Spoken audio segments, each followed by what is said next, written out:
அத்தியாயம் 2. அல்-பக்கரா. அந்த மாடு.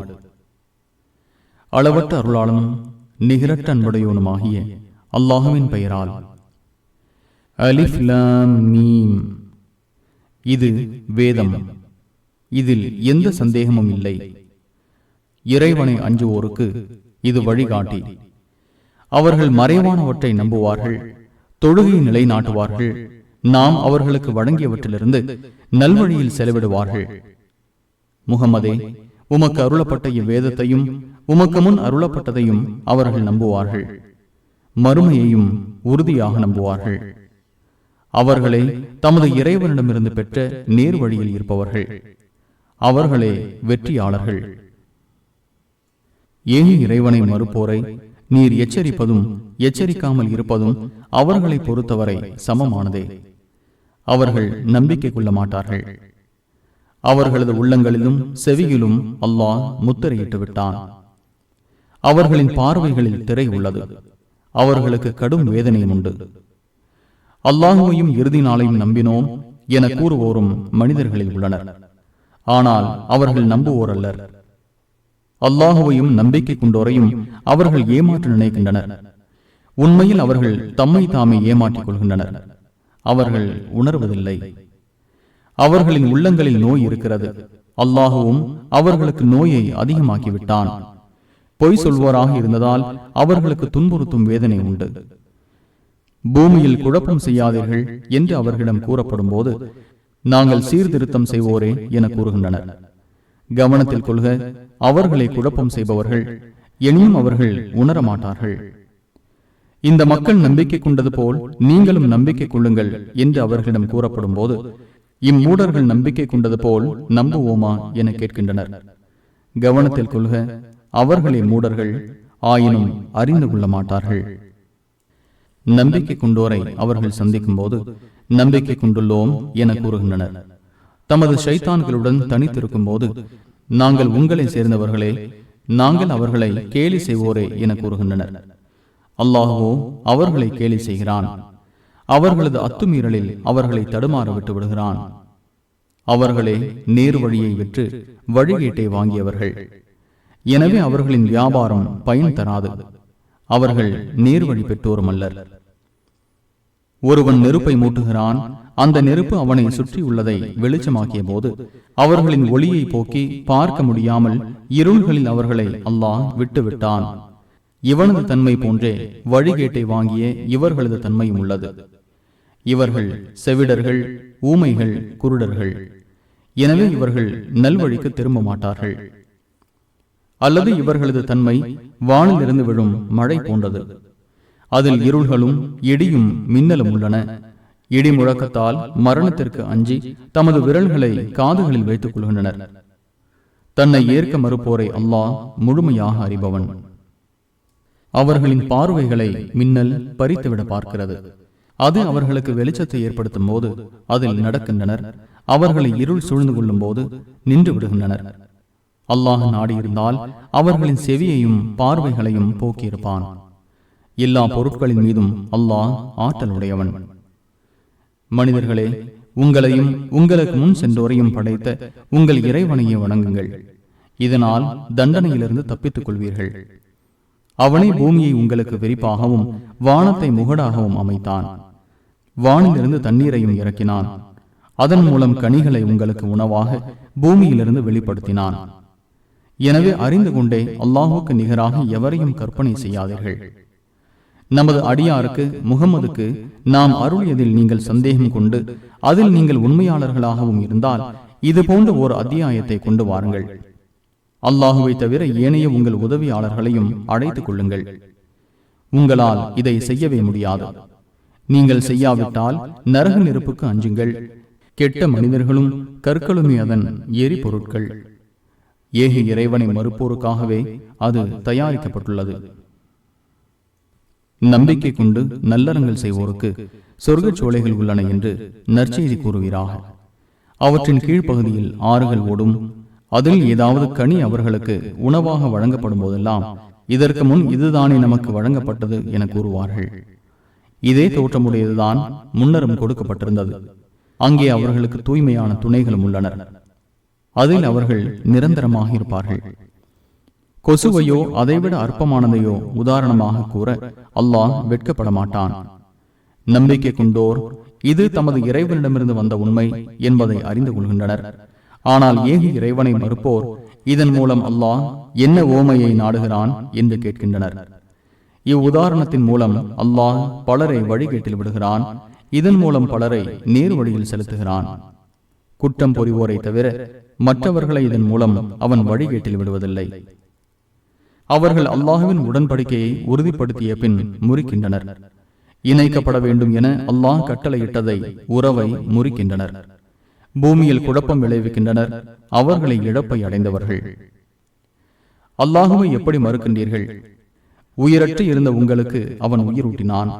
பின்னர் உங்களை மரணமடைய செய்வான். பின்னர் உங்களை உயிர்ப்பிப்பான். பின்னர் அவனிடமே கொண்டு வரப்படுவீர்கள். அவனை பூமியில் உள்ள அனைத்தையும் உங்களுக்காக படைத்தான்.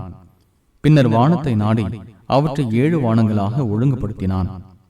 அவன் ஒவ்வொரு பொருளையும் அறிந்தவன். பூமியில் நான் ஒரு தலைமுறையை படைக்கப் போகிறேன் என்று உமது இறைவன் வானவர்களிடம் கூறிய போது, அங்கே குழப்பம் விளைவித்து இரத்தம் சிந்துவோரையா அதில் படைக்கப் போகிறாய்? நாங்கள் உன்னை புகழ்ந்து போட்டுகிறோமே, குறைகளற்றவன் என உன்னை ஏற்றுக்கொண்டிருக்கிறோமே என்று அவர்கள் கேட்டனர். நீங்கள் அறியாதவற்றை நான் அறிவேன் என்று இறைவன் கூறினான். அனைத்து பெயர்களையும் இறைவன் ஆதமுக்கு கற்றுக் கொடுத்தான். பின்னர் அவற்றை வானவர்களுக்கு எடுத்து காட்டி, நீங்கள் உண்மையாளர்களாக இருந்தால் இவற்றின் பெயர்களை என்னிடம் கூறுங்கள் என்று கேட்டான். நீ தூயவன், நீ எங்களுக்கு கற்றுத்தந்ததை தவிர எங்களுக்கு வேறு அறிவு இல்லை. நீயே அறிந்தவன், ஞானமிக்கவன் என்று அவர்கள் கூறினர். ஆதமே, இவற்றின் பெயர்களை அவர்களுக்கு கூறுவீராக என்று இறைவன் கூறினான். அவர்களுக்கு அவற்றின் பெயர்களை அவர் கூறிய போது, வானங்களிலும் பூமியிலும் உள்ள மறைவானவற்றை நான் அறிவேன் என்றும், நீங்கள் வெளிப்படுத்துவதையும் மறைத்துக் கொண்டிருந்ததையும் அறிவேன் என்றும் உங்களிடம் கூறவில்லையா என இறைவன் கேட்டான். ஆதமுக்கு பணியுங்கள் என்று நாம் வானவர்களுக்கு கூறிய போது, இபிலீசை தவிர அனைவரும் பணிந்தனர். அவனோ மறுத்து பெருமை அடித்தான்.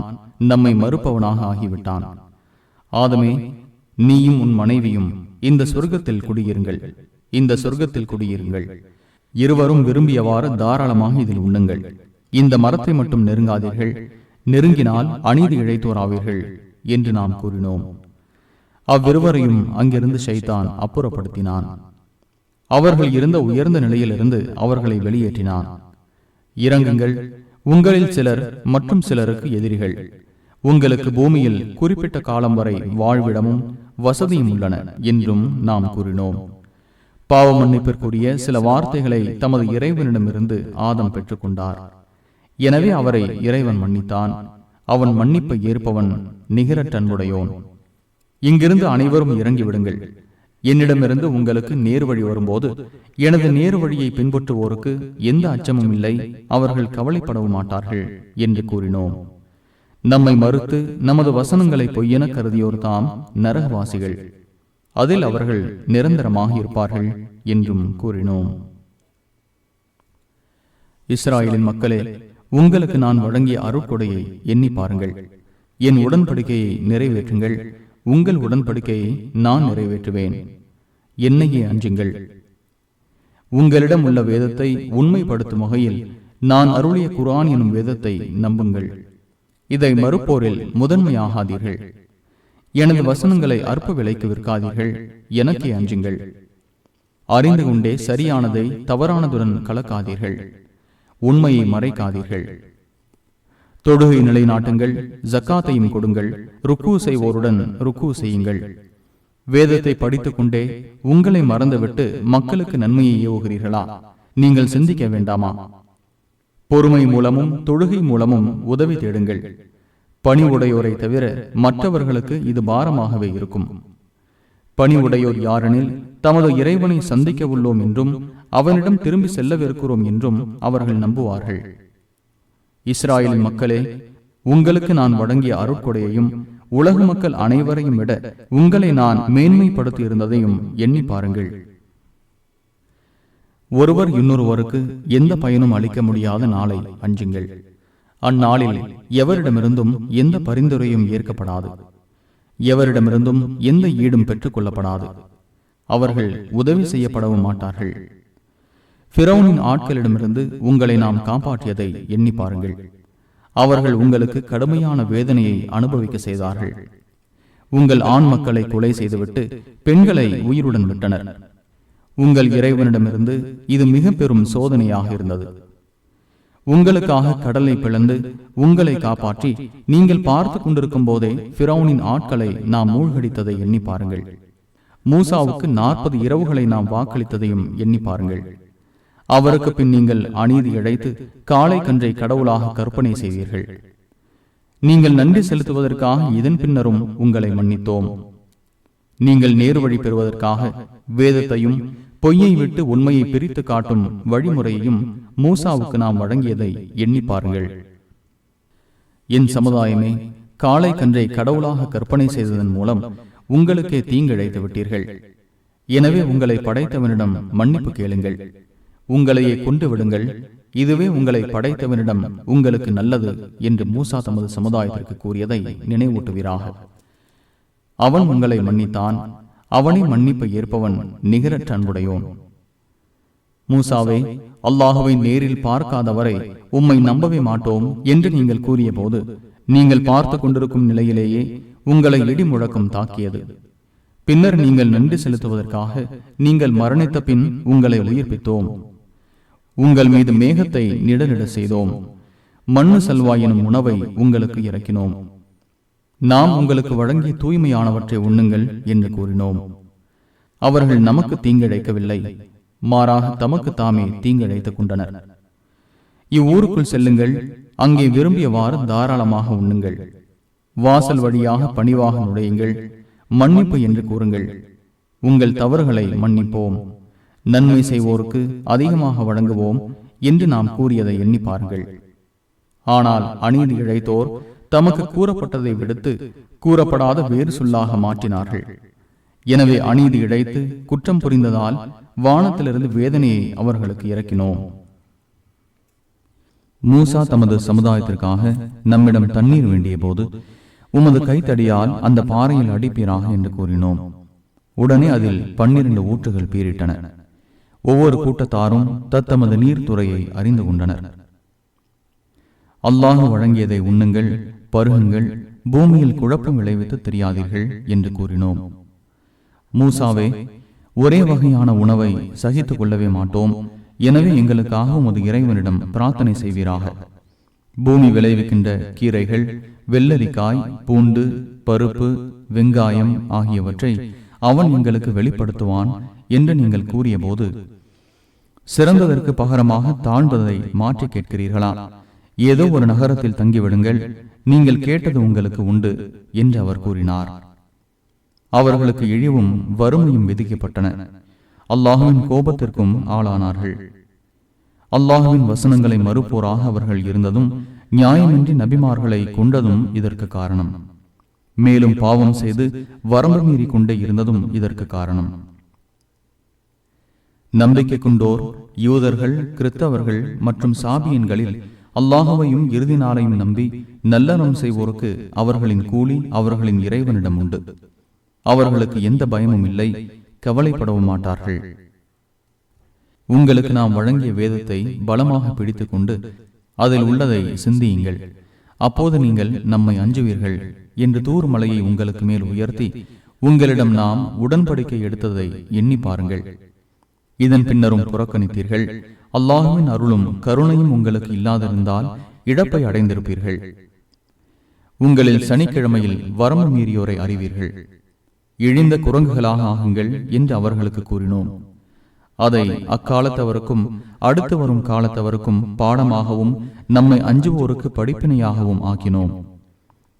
ஒரு காளை மாட்டை நீங்கள் அறுக்க வேண்டும் என அல்லாஹ் உங்களுக்கு கட்டளையிடுகிறான் என்று மூசா தமது சமுதாயத்திடம் கூறிய போது எங்களை கேலி பொருளாக கருதுகிறீரா என்று கேட்டனர். அதற்கு அவர், அறிவீனனாக நான் ஆவதை விட்டும் அல்லாஹ்விடம் பாதுகாவல் தேடுகிறேன் என்றார். உமது இறைவனிடம் எங்களுக்காக வேண்டுவீராக. அது எத்தகையது என்பதை அவன் எங்களுக்கு தெளிவுபடுத்துவான் என்று அவர்கள் கேட்டனர். அது கிழடும் கன்றும் அல்லாத இரண்டுக்கும் இடைப்பட்ட மாடு என்று அவன் கூறினான்.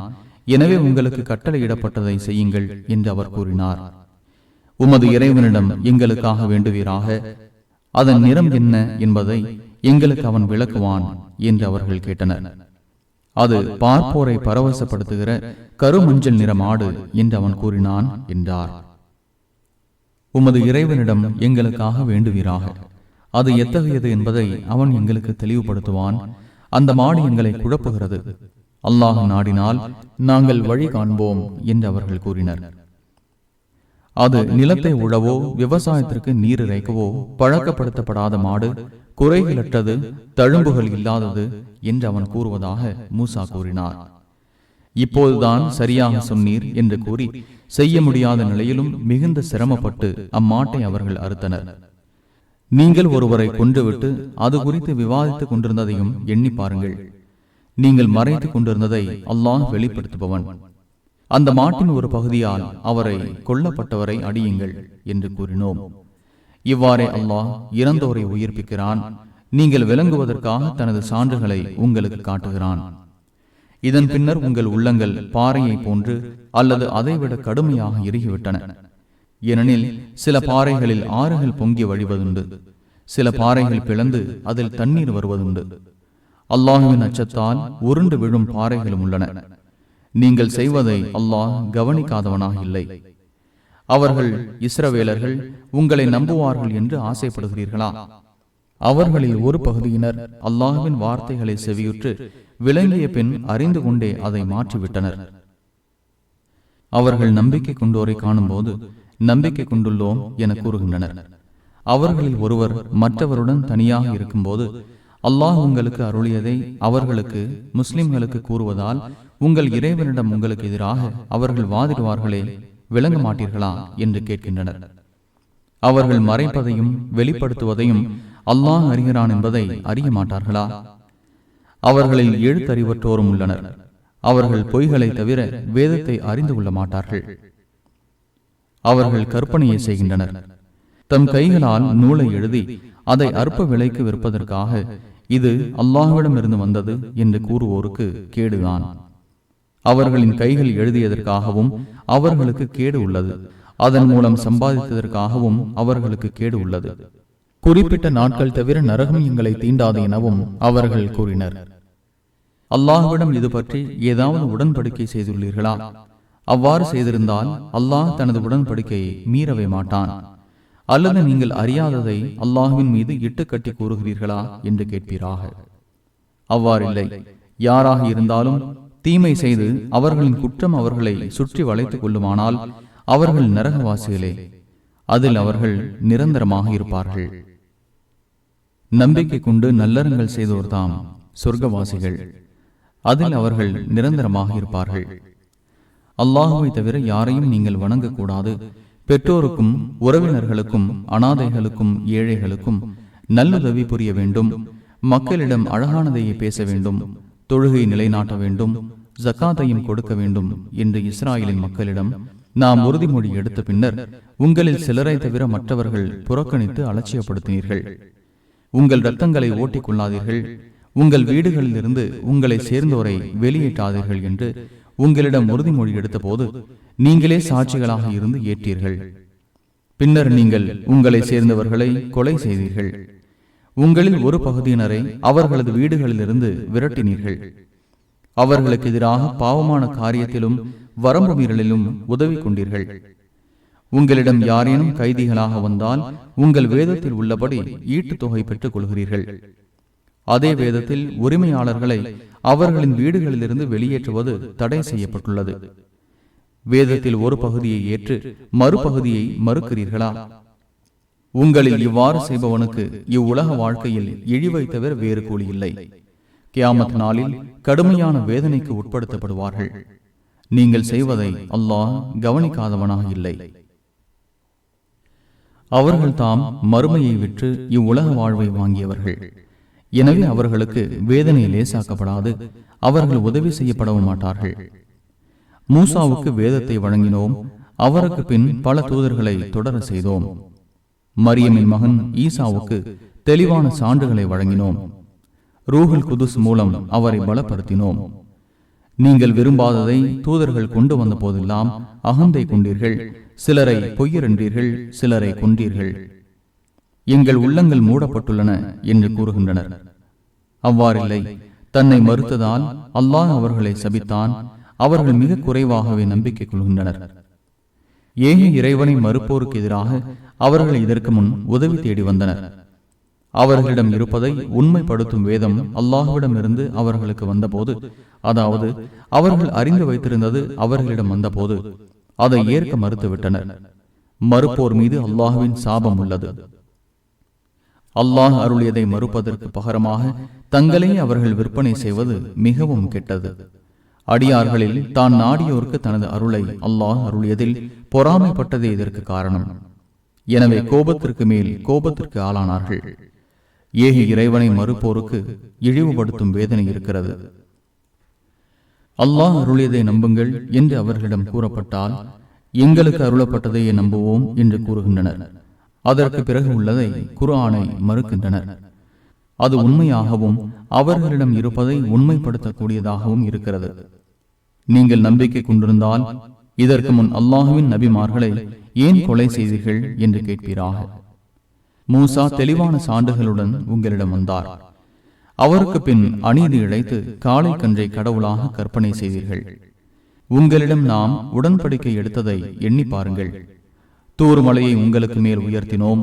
உங்களுக்கு நாம் வழங்கியதை பலமாக பிடித்துக் கொள்ளுங்கள், செவி மடுங்கள் என கூறினோம். செவியுற்றோம், மாறு செய்தோம் என்று அவர்கள் கூறினர். நம்மை மறுத்ததால் அவர்களின் உள்ளங்களில் காளை கன்றின் பக்தி ஊட்டப்பட்டது. நீங்கள் சரியான நம்பிக்கை கொண்டிருந்தால் உங்கள் நம்பிக்கை உங்களுக்கு கெட்டதையே கட்டளையிடுகிறதே என்று கேட்பீராக. அல்லாஹ்விடம் உள்ள மறுமை வாழ்க்கை ஏனைய மக்களுக்கு இல்லாமல் உங்களுக்கு மட்டும் சொந்தமானது என்பதில் நீங்கள் உண்மையாளர்களாக இருந்தால் சாவதற்கு ஆசைப்படுங்கள் என்று கூறுவீராக. அவர்கள் செய்த வினை காரணமாக ஒருபோதும் அதற்கு ஆசைப்பட மாட்டார்கள். அநீதி இழைத்தோரை அல்லாஹ் அறிந்தவன். மற்ற மனிதர்களை விட, குறிப்பாக இணை கற்பித்தோரை விட வாழ்வதற்கு அதிகமாக ஆசைப்படுவோராக அவர்களை காண்பீர். அவர்களில் ஒருவர் 1000 வருடங்கள் வாழ்நாளாக அளிக்கப்பட வேண்டும் என்று விரும்புகின்றார். அவ்வாறு வாழ்நாள் அளிக்கப்படுவது வேதனையிலிருந்து அவரை தடுக்கக்கூடியதாக இல்லை. அவர்கள் செய்வதை அல்லாஹ் பார்ப்பவன். யாரேனும் ஜிப்ரீலுக்கு எதிராக இருந்தால் அது தவறாகும். ஏனெனில் அவரே அல்லாஹ்வின் விருப்பப்படி இதை முஹம்மதே உமது உள்ளத்தில் இறக்கினார். இது தனக்கு முன் சென்றவற்றை உண்மைப்படுத்தக்கூடியதாகவும் நம்பிக்கை கொண்டோருக்கு நேர் வழியாகவும் நற்செய்தியாகவும் உள்ளது என்று கூறுவீராக. அல்லாஹுவுக்கும் அவனது வானவர்களுக்கும் அவனது தூதர்களுக்கும் ஜிப்ரீலுக்கும் மீகாயிலுக்கும் யார் எதிரியாக இருக்கிறாரோ அத்தகைய மறுப்போருக்கு அல்லாஹுவும் எதிரியாக இருக்கிறான். தெளிவான வசனங்களை முஹம்மதே உமக்கு அருளினோம். குற்றம் புரிவோரை தவிர யாரும் அதை மறுக்க மாட்டார்கள். அவர்கள் ஒப்பந்தம் செய்யும் போதெல்லாம் அவர்களில் ஒரு பகுதியினர் அதை வீசி எறிந்ததில்லையா? மாறாக அவர்களில் அதிகமானோர் நம்பிக்கை கொள்ள மாட்டார்கள். அவர்களிடம் இருப்பதை உண்மைப்படுத்தும் தூதர் முஹம்மது அல்லாஹுவிடமிருந்து அவர்களிடம் வந்தபோது வேதம் கொடுக்கப்பட்டோரில் ஒரு பிரிவினர் ஏதும் அறியாதோரை போல் அல்லாஹுவின் வேதத்தை தமது முதுகுக்கு பின்னால் வீசி எறிந்தனர். சுலைமானின் ஆட்சியில் ஷைத்தான்கள் கூறியதை இவர்கள் பின்பற்றினார்கள். சுலைமான் ஏன் இறைவனை மறுக்கவில்லை? பாபில் நகரத்தில் சூனியத்தை மக்களுக்கு கற்பித்த ஹாரூத் மாரூத் என்ற ஷைத்தான்களை மறுத்தனர். ஜிப்ரீல் மீகாயில் எனும் அவ்விரு வானவர்களுக்கும் சூனியம் அருளப்படவில்லை. நாங்கள் படிப்பினையாக இருக்கிறோம், எனவே இதை கற்று இறைவனை மறுத்து விடாதே என்று கூறாமல் அவ்விருவரும் யாருக்கும் கற்றுக் கொடுப்பதில்லை. கணவனுக்கும் மனைவிக்கும் இடையில் பிரிவினை ஏற்படுத்துவதையே அவ்விருவரிடமிருந்தும் அவர்கள் கற்றுக்கொண்டனர். அல்லாஹுவின் விருப்பமின்றி அதன் மூலம் யாருக்கும் எந்த தீங்கும் அவர்களால் செய்ய முடியாது. தமக்கு தீங்களிப்பதையும் பயனளிக்காததையும் கற்றுக்கொண்டார்கள். இதை விலைக்கு வாங்கியோருக்கு மறுமையில் எந்த நற்பேரும் இல்லை என்பதை உறுதியாக அவர்கள் அறிந்து வைத்துள்ளனர். தங்களை எதற்காக விட்டார்களோ அது மிகவும் கெட்டது. அவர்கள் அறிய வேண்டாமா? அவர்கள் நம்பிக்கை கொண்டு இறைவனை அஞ்சினால் அல்லாஹ்விடமிருந்து கிடைக்கும் கூலி மிகவும் சிறந்தது. அவர்கள் அறிய வேண்டாமா? நம்பிக்கை கொண்டோரே, ராயினா என கூறாதீர்கள், ஒந்துர்னா என்று கூறுங்கள். செவிமடுங்கள், ஏக இறைவனை மறுப்போருக்கு துன்புறுத்தும் வேதனை உண்டு. ஏக இறைவனை மறுக்கும் வேதம் கொடுக்கப்பட்டோரும் இணை கற்பித்தோரும் உங்கள் இறைவனிடமிருந்து ஏதேனும் நன்மை உங்களுக்கு அருளப்படுவதை விரும்ப மாட்டார்கள். தான் நாடியோருக்கு மட்டும் தனது அருளை அல்லாஹ் வழங்குவான். அல்லாஹ் மகத்தான அருளுடையவன். ஏதேனும் வசனத்தை நாம் மாற்றினால் அல்லது அதை மறக்க செய்தால் அதைவிட சிறந்ததையோ அதற்கு சமமானதையோ தருவோம். அனைத்து பொருட்களின் மீதும் அல்லாஹ் ஆற்றலுடையவன் என்பதை நீர் அறியவில்லையா? வானங்கள் மற்றும் பூமியின் ஆட்சி அல்லாஹுக்கே உரியது என்பதையும், அல்லாஹுவை இன்றி உங்களுக்கு பாதுகாவலனோ உதவுபவனோ இல்லை என்பதையும் நீர் அறியவில்லையா? இதற்கு முன் மூசாவிடம் கேள்வி கேட்கப்பட்டது போல் உங்கள் தூதரிடமும் கேட்க விரும்புகிறீர்களா? நம்பிக்கையை இறை மறுப்பாக மாற்றுபவர் நேரு வழியை விட்டு விலகிவிட்டார். நீங்கள் நம்பிக்கை கொண்ட பிறகு உங்களை இறை மறுப்போராக மாற்றிட வேதம் கொடுக்கப்பட்டோரில் பெரும்பாலோர் ஆசைப்படுகின்றனர். உண்மை அவர்களுக்கு தெளிவான பின்பு அவர்களிடம் ஏற்பட்ட பொறாமை இதற்கு காரணம். அல்லாஹ் தனது கட்டளையை பிறப்பிக்கும் வரை அவர்களை பொருட்படுத்தாது அலட்சியப்படுத்தி விடுங்கள். அனைத்து பொருட்களின் மீதும் அல்லாஹ் ஆற்றல் உடையவன். தொழுகை நிலைநாட்டுங்கள், ஜக்காத்தை கொடுங்கள். உங்களுக்காக முன்கூட்டி அனுப்பும் எந்த நன்மையும் அல்லாஹுவிடம் பெற்றுக் கொள்வீர்கள். நீங்கள் செய்வதை அல்லாஹ் பார்ப்பவன். யூதராகவோ கிறிஸ்தவராகவோ இருப்பவரை தவிர வேறு யாரும் சொர்க்கத்தில் நுழைய மாட்டார்கள் என்று அவர்கள் கூறுகின்றனர். இது அவர்களின் வீண் கற்பனை. நீங்கள் உண்மையாளர்களாக இருந்தால் உங்கள் சான்றை கொண்டு வாருங்கள் என்று கேட்பீராக. அவ்வாறில்லை. தமது முகத்தை அல்லாஹுக்கு பணிய செய்து நல்லறம் செய்வோருக்கு அவரது கூலி அவரது இறைவனிடம் உள்ளது. அவர்களுக்கு எந்த அச்சமும் இல்லை. அவர்கள் கவலைப்படவும் மாட்டார்கள். கிறிஸ்தவர்கள் எதிலும் இல்லை என்று யூதர்களும், யூதர்கள் எதிலும் இல்லை என்று கிறிஸ்தவர்களும் வேதத்தை படித்துக் கொண்டே கூறுகின்றனர். அறியாத மக்களும் அவர்களைப் போலவே கூறுகின்றனர். அவர்கள் முரண்பட்டதில் அவர்களுக்கிடையே கியாமத் நாளில் அல்லாஹ் தீர்ப்பு வழங்குவான். அல்லாஹுவின் பள்ளிவாசல்களில் அவனது பெயர் கூறப்படுவதை தடுத்து அவற்றை பாழாக்க முயல்பவனை விட பெரும் அநீதி இழைத்தவன் யார்? பயந்து கொண்டே தவிர அவற்றில் நுழையும் உரிமை அவர்களுக்கு இல்லை. அவர்களுக்கு இவ்வுலகில் இழிவும் மறுமையில் கடுமையான வேதனையும் உண்டு. கிழக்கும் மேற்கும் அல்லாஹுக்கே. நீங்கள் எங்கே திரும்பினாலும் அங்கே அல்லாஹுவின் முகம் உள்ளது. அல்லாஹ் தாராளமானவன், அறிந்தவன். அல்லாஹ் மகனை ஏற்படுத்திக் கொண்டான் என அவர்கள் கூறுகின்றனர். அவ்வாறில்லை. அவன் தூயவன். வானங்களிலும் பூமியிலும் உள்ளவை அவனுக்கே உரியன. அனைத்தும் அவனுக்கே அடிபணிகின்றன. அவன் வானங்களையும் பூமியையும் முன்மாதிரியின்றி படைத்தவன். ஒரு காரியத்தை அவன் முடிவு செய்யும் போது அது குறித்து ஆகு என்றே கூறுவான். உடனே அது ஆகிவிடும். அல்லாஹ் எங்களிடம் பேசக்கூடாதா அல்லது எங்களுக்கு ஒரு சான்று வரக்கூடாதா என்று அறியாதோர் கூறுகின்றனர். இவர்களுக்கு முன் சென்றோர் இவர்களின் கூற்றை போலவே கூறினர். அவர்களின் உள்ளங்கள் ஒத்தவையாக இருக்கின்றன. உறுதியான நம்பிக்கை கொள்ளும் சமுதாயத்திற்கு சான்றுகளை தெளிவுபடுத்துகிறோம். நற்செய்தி கூறுபவராகவும் எச்சரிக்கை செய்பவராகவும் உண்மையுடன் முகமதே உம்மை நாம் அனுப்பியுள்ளோம். நரகவாசிகளை பற்றி உம்மிடம் கேட்கப்படாது. யூதர்களும் கிறிஸ்தவர்களும் அவர்களின் மார்க்கத்தை நீர் பின்பற்றும் வரை உம்மை ஏற்றுக்கொள்ளவே மாட்டார்கள். அல்லாஹுவின் வழியே சரியான வழியாகும் என கூறுவீராக. உமக்கு விளக்கம் வந்த பின் அவர்களின் மனோ இச்சைகளை நீர் பின்பற்றினால் அல்லாஹுவிடமிருந்து காப்பாற்றுபவனோ உதவுபவனோ உமக்கு இல்லை. நாம் யாருக்கு வேதத்தை வழங்கினோமோ அவர்கள் படிக்க வேண்டிய விதத்தில் அதை படிக்கின்றனர். அவர்களே அதில் நம்பிக்கை கொண்டவர்கள். அதை ஏற்க மறுப்போரே இழப்பை அடைந்தவர்கள். இஸ்ராயேல் மக்களே, உங்களுக்கு நான் வழங்கிய அருட்கொடையையும் உலகத்தாரை விட உங்களை சிறப்பித்திருந்ததையும் எண்ணி பாருங்கள். ஒருவர் இன்னொருவருக்கு எந்த பயனும் அளிக்க முடியாத நாளை அஞ்சுங்கள். அந்நாளில் எவரிடமிருந்தும் எந்த ஈடும் பெறப்படாது. எவருக்கும் எந்த பரிந்துரையும் பயன்படாது. அவர்கள் உதவி செய்யப்படவும் மாட்டார்கள். இப்ராஹிமை அவரது இறைவன் பல கட்டளைகள் மூலம் சோதித்த போது அவற்றை அவர் முழுமையாக நிறைவேற்றினார். உம்மை மனிதர்களுக்கு தலைவராக்கப் போகிறேன் என்று அவன் கூறினான். எனது வழித்தோன்றல்களிலும் தலைவர்களை ஆக்குவாயாக என்று அவர் கேட்டார். என் வாக்குறுதி உமது வழித்தோன்றர்களில் அநீதி இழைத்தோரை சேராது என்று அவன் கூறினான். அந்த ஆலயத்தை மக்களின் ஒன்று கூடுமிடமாகவும் பாதுகாப்பு மையமாகவும் நாம் அமைத்ததை நினைவூட்டுவீராக. மக்காம் இப்ராஹிமில் தொழுமிடத்தை ஏற்படுத்திக் கொள்ளுங்கள். தவாப் செய்வோருக்காகவும் ஏந்திகாஃப் இருப்போருக்காகவும் ருக்கு சஜிதா செய்வோருக்காகவும் இருவரும் எனது ஆலயத்தை தூய்மைப்படுத்துங்கள் என்று இப்ராஹிமிடமும் இஸ்மாயிலிடமும் உறுதிமொழி வாங்கினோம். என் இறைவா, இவ்வூரை பாதுகாப்பு மையமாக ஆக்குவாயாக. இவ்வூராரில் அல்லாஹுவையும் இறுதி நாளையும் நம்பியோருக்கு கனிகளை வழங்குவாயாக என்று இப்ராஹிம் கூறிய போது, என்னை மறுப்போருக்கும் சிறிது காலம் வசதிகள் அளிப்பேன், பின்னர் அவர்களை நரக வேதனையில் தள்ளுவேன், சேரும் இடத்தில் அது மிகவும் கெட்டது என்று அவன் கூறினான். அந்த ஆலயத்தின் அடித்தளத்தை இப்ராஹிமும் இஸ்மாயிலும் உயர்த்திய போது, எங்கள் இறைவா, எங்களிடமிருந்து இப்பணியை ஏற்றுக்கொள்வாயாக, நீயே செவியுறுபவன் அறிந்தவன் என்றனர். எங்கள் இறைவா, எங்களை உனக்கு கட்டுப்பட்டோராகவும் எங்கள் வழித்தோன்றர்களை உனக்கு கட்டுப்பட்டு நடக்கும் சமுதாயமாகவும் ஆக்குவாயாக. எங்கள் வழிபாட்டு முறைகளை எங்களுக்கு காட்டி தருவாயாக. எங்களை மன்னிப்பாயாக, நீ மன்னிப்பை ஏற்பவன் நிகரற்ற அன்புடையோன் என்றனர். எங்கள் இறைவா, அவர்களிலிருந்து அவர்களுக்காக ஒரு தூதரை அனுப்புவாயாக. அவர் உனது வசனங்களை அவர்களுக்கு கூறுவார், அவர்களுக்கு வேதத்தையும் ஞானத்தையும் கற்றுக் கொடுப்பார், அவர்களை தூய்மைப்படுத்துவார், நீயே மிகைத்தவன் ஞானமிக்கவன் என்றனர். தன்னை அறிவிலியாக்கி கொண்டவனை தவிர வேறு யார் இப்ராஹிமின் மார்க்கத்தை புறக்கணிக்க முடியும்?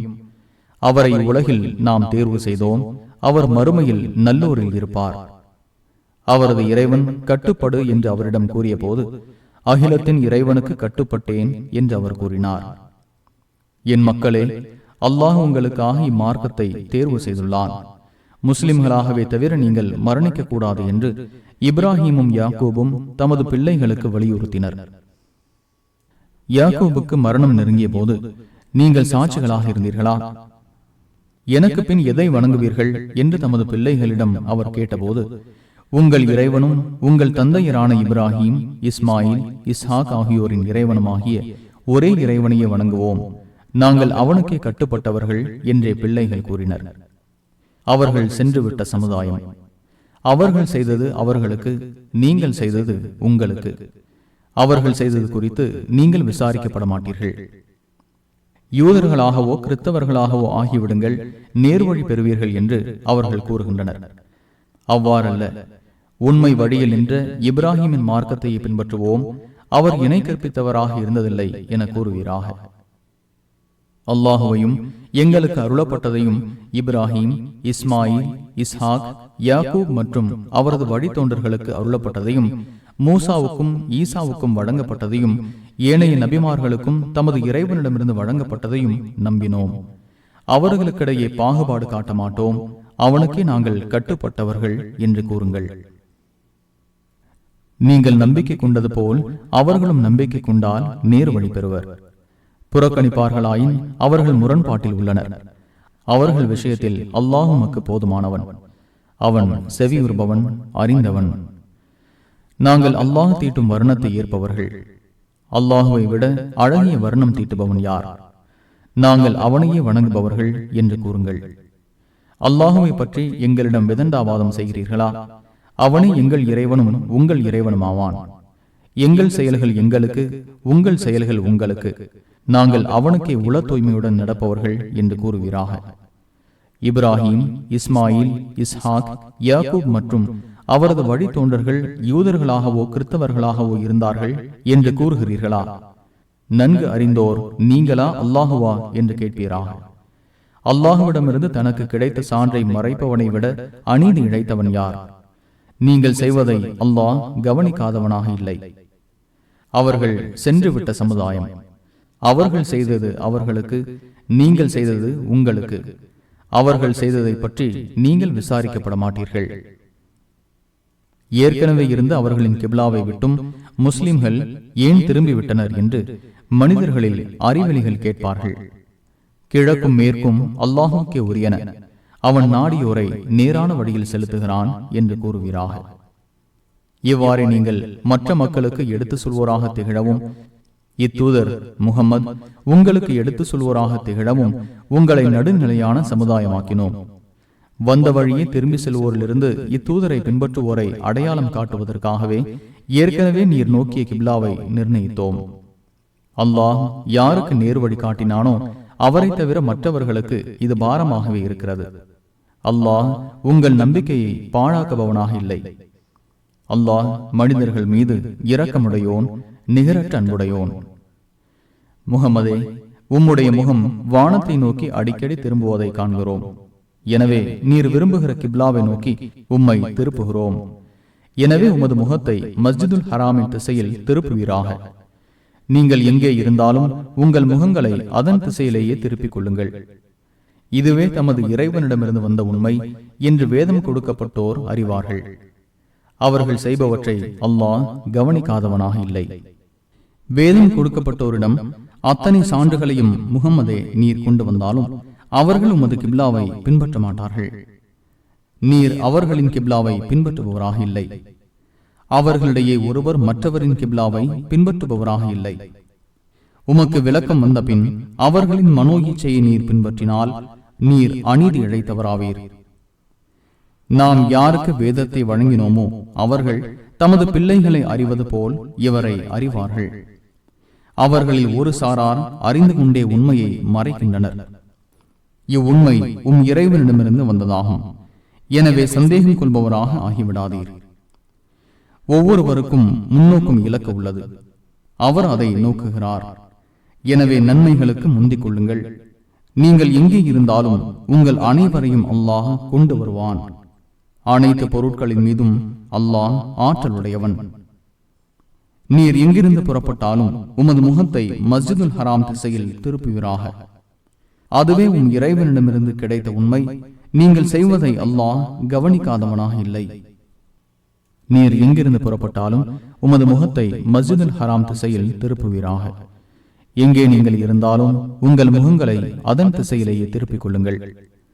அவர்களில் அநீதி இழைத்தோரை தவிர மற்ற மக்களிடம் உங்களுக்கு எதிராக எந்த சான்றும் இருக்கக்கூடாது என்பதும் எனது அருட்கொடையை உங்களுக்கு நான் முழுமைப்படுத்துவதும் நீங்கள் நேர்வழி பெறுவதுமே இதற்கு காரணம். எனவே அவர்களுக்கு அஞ்சாதீர்கள், எனக்கே அஞ்சுங்கள். உங்களுக்கு உங்களிலிருந்து தூதரை அனுப்பியது போல் கிப்லாவை மாற்றுவதன் மூலம் அருள் புரிந்தான். அவர் உங்களுக்கு நமது வசனங்களை கூறுவார், உங்களை தூய்மைப்படுத்துவார், உங்களுக்கு வேதத்தையும் ஞானத்தையும் கற்றுத் தருவார். நீங்கள் அறியாமல் இருந்தவற்றையும் உங்களுக்கு அவர் கற்றுத் தருவார். எனவே என்னை நினையுங்கள், நானும் உங்களை நினைக்கிறேன். எனக்கு நன்றி செலுத்துங்கள், எனக்கு நன்றி மறக்காதீர்கள். நம்பிக்கை கொண்டோரே, பொறுமை மூலமும் தொழுகை மூலமும் உதவி தேடுங்கள். அல்லாஹ் பொறுமையாளர்களுடன் இருக்கிறான். அல்லாஹ்வின் பாதையில் கொல்லப்பட்டோரை இறந்தோர் என கூறாதீர்கள். மாறாக உயிருடன் உள்ளனர். எனினும் நீங்கள் உணர மாட்டீர்கள். ஓரளவு அச்சத்தாலும் பசியாலும் செல்வங்கள், உயிர்கள் மற்றும் பலன்களை சேதப்படுத்தியும் உங்களை சோதிப்போம். பொறுத்து கொண்டோருக்கு நற்செய்தி கூறுவீராக. தமக்கு ஏதேனும் துன்பம் ஏற்படும் போது நாங்கள் அல்லாஹுக்கே உரியவர்கள், நாங்கள் அவனிடமே திரும்பி செல்பவர்கள் என்று அவர்கள் கூறுவார்கள். அவர்களுக்கே தமது இறைவனின் அருளும் அன்பும் உள்ளன. அவர்களே நேர்வழி பெற்றோர். சஃபாவும் மர்வாவும் அல்லாஹுவின் சின்னங்கள். இந்த ஆலயத்தில் ஹஜ்ஜோ உம்ராவோ செய்பவர் அவ்விரண்டையும் சுற்றுவது குற்றமில்லை. நன்மைகளை மேலதிகமாக செய்பவருக்கு அல்லாஹ் நன்றி பாராட்டுபவன், அறிந்தவன். வேதத்தில் மக்களுக்காக நாம் தெளிவுபடுத்திய பின்னர் நாம் அருளிய தெளிவான சான்றுகளையும் நேர் வழியையும் மறைப்பவர்களை அல்லாஹுவும் சபிக்கிறான். சபிப்பதற்கு தகுதி உடையவர்களும் சபிக்கின்றனர்.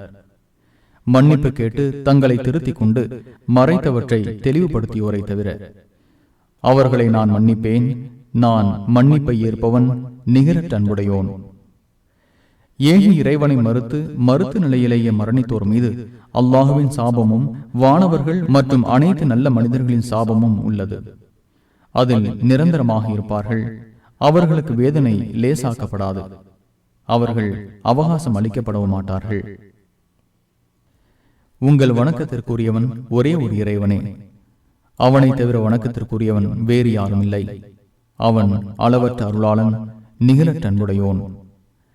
வானங்களையும் பூமியையும் படைத்திருப்பதிலும் இரவு பகல் மாறி மாறி வருவதிலும் மக்களுக்கு பயனளிப்பவற்றுடன் கடலில் செல்லும் கப்பலிலும் அல்லாஹ் வானத்திலிருந்து இறக்கி வைக்கும் மழையிலும் பூமி வறண்ட பின் அதன் மூலம் அதை செழிக்க செய்வதிலும் ஒவ்வொரு உயிரினத்தையும் அதில் பரவ விட்டிருப்பதிலும் காற்றுகளை மாறி மாறி வீச செய்திருப்பதிலும் வானத்திற்கும் பூமிக்கும் இடையே வசப்படுத்தப்பட்டுள்ள மேகத்திலும் விளங்கும் சமுதாயத்திற்கு பல சான்றுகள் உள்ளன.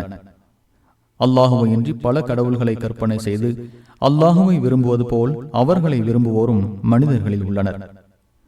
நம்பிக்கை கொண்டோர் அவர்களை விட அல்லாஹுவை அதிகமாக நேசிப்பவர்கள். அநீதி இழைத்தோர் வேதனையை காணும் போது அனைத்து வல்லமையும் அல்லாஹுவுக்கே என்பதையும் அல்லாஹ் கடுமையாக தண்டிப்பவன் என்பதையும் கண்டுகொள்வார்கள். பின்பற்றப்பட்டோர் வேதனையை காணும் போது தம்மை பின்பற்றியோரிடமிருந்து விலகிக் கொள்வர். அவர்களிடையே இருந்த உறவுகள் முறிந்துவிடும். உலகுக்கு திரும்பி செல்லும் வாய்ப்பு எங்களுக்கு இருக்குமானால் அவர்கள் எங்களிடமிருந்து விலகி கொண்டதை போல் அவர்களிடமிருந்து நாங்களும் விலகிக் கொள்வோம் என்று பின்பற்றியோர் கூறுவார்கள். இப்படித்தான் அல்லாஹ் அவர்களது செயல்களை அவர்களுக்கே கவலை அளிப்பதாக காட்டுகிறான். அவர்கள் நரகிலிருந்து வெளியேறுவோர் அல்லர். மனிதர்களே, பூமியில் உள்ளவற்றில் அனுமதிக்கப்பட்ட தூய்மையானதை உண்ணுங்கள். ஷைத்தானின் அடிச்சுவடுகளை பின்பற்றாதீர்கள். அவன் உங்களுக்கு பகிரங்க எதிரி. அவன் தீமையையும் வெட்கக்கேடானதையும் நீங்கள் அறியாதவற்றை அல்லாஹுவின் மீது இட்டு கட்டுவதையும் உங்களுக்கு தூண்டுகிறான். அல்லாஹ் அருளியதை பின்பற்றுங்கள் என்று அவர்களிடம் கூறப்பட்டால் எங்கள் முன்னோர்களை எதில் கண்டோமோ அதையே பின்பற்றுவோம் என்று கூறுகின்றனர். அவர்களின் முன்னோர்கள் எதையும் விளங்காமலும் நேர்வழி பெறாமலும் இருந்தாலுமா? வெறும் சப்தத்தையும் ஓசையும் மட்டுமே கேட்கும் கால்நடைகளை அழைப்பதற்காக சப்தம் போடுபவனின் தன்மை போன்றே ஏக இறைவனை மறுப்போரின் தன்மை உள்ளது. இவர்கள் செவிடர்கள், ஊமைகள், குருடர்கள். எனவே அவர்கள் விளங்க மாட்டார்கள். நம்பிக்கை கொண்டோரே, நாம் உங்களுக்கு வழங்கிய தூய்மையானவற்றை உண்ணுங்கள். நீங்கள் அல்லாஹுவை வணங்குவோராக இருந்தால் அவனுக்கே நன்றி செலுத்துங்கள்.